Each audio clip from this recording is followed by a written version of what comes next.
Checking the values on some of these older Australian paper banknotes, so $1 notes and $2 notes right here.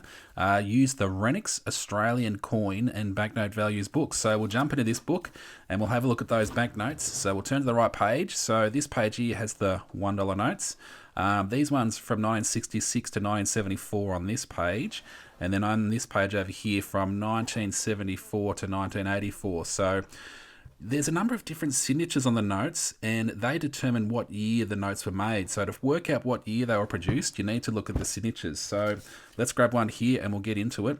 So the signatures are below the coat of arms here. So this one here and this one here, I know that's a Johnston stone. And from experience, just from using this book a lot, so on the previous page in this book, it's got banknote signature identification chart.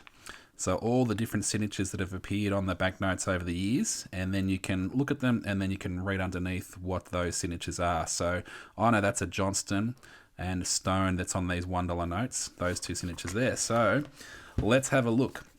So we're going to be looking at this section right here, Johnston stone. So they're 1982 printed notes. So all of these notes that I've got here have that same signature series, 1982. And then these are the values over here. So there's a range of different values, and that's because they can be in different conditions. So uncirculated condition, about uncirculated condition, extremely fine, very fine, and fine. So there's a description setting in this book that is on that previous page again to the $1 notes, and it says up here, decimal glossary, banknote condition grading, and it has all of those different definitions there. So uncirculated, a perfect note in brand new flat condition, paper crisp with the original natural sheen without discoloration. So if it fits that description, that means you'll be looking at the values over here. And some of these values over here are quite high when they're in really good condition. So there's three categories here. Now this second category, it says here first signature prefix. That means that's the first run of the banknotes, and it has the DGJ on the notes. And you'll see down here, before the serial number, there's 3 letters. They're the prefix letters. So if the note has a DGJ, that means it's the first run of that particular year's banknotes. Or if it's a last prefix and it's got a DPS on it, that means it's the last run of those banknotes, and they're usually worth a lot more. So here we go, the first prefix in a range of conditions and the last prefix notes in a range of conditions. So that's one of the things that you look for straight away. So you look at the serial number, and just before the serial number, you look at those letters. So this one's a DNY, and unfortunately it's not a first prefix or a last prefix. So that means it fits this first category up here, which is the majority of the banknotes that are produced in 1982. So then we have to look at the condition of the banknote. Well, this one here is quite worn. I know that it would fit into this category of grading here. So fine, which is $1 value.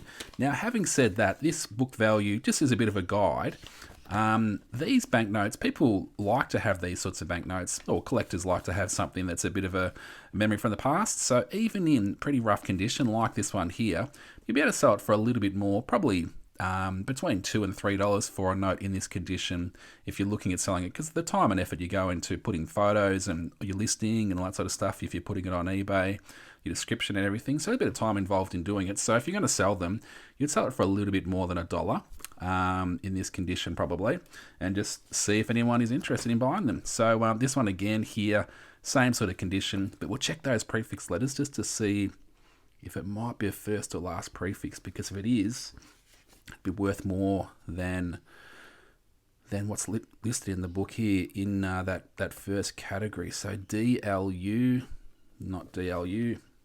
Okay, and then we've got DLN, not DLN. So those ones are all book valued around about that $1. But yeah, as I said, you could probably sell it for a little bit more than $1 just because of the novelty of having an old $1 Australian paper banknote. I reckon it's pretty cool. All right, let's get on to the $2 notes. We've got 3 $2 notes here that we can look at. Now, the signatures on these notes are Johnston Fraser, and they're all the same signature. So that is where we need to look for the Johnston Fraser signature combination, and these are the notes here. So they were produced in 1985. Then we look at this first prefix or the last prefix. Let's go. So what do we need to look for? We need to look for a KRQ or an LQG. Have we got either of those? Not LQG. That means that it's not a first or last prefix, so the notes will fit into this category here.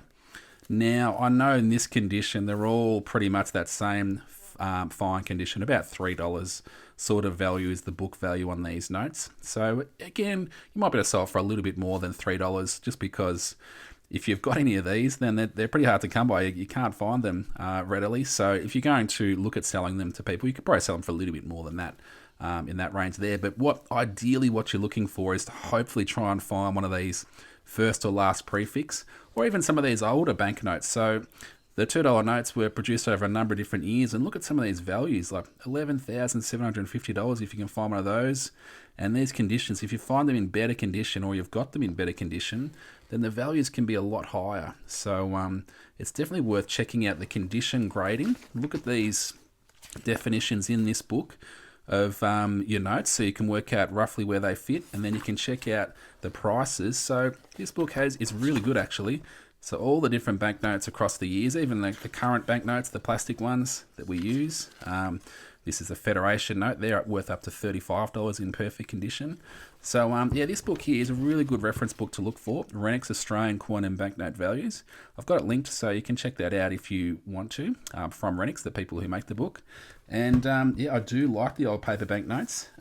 So yep, Australian $2 notes and Australian $1 notes. Cool. All right, cool.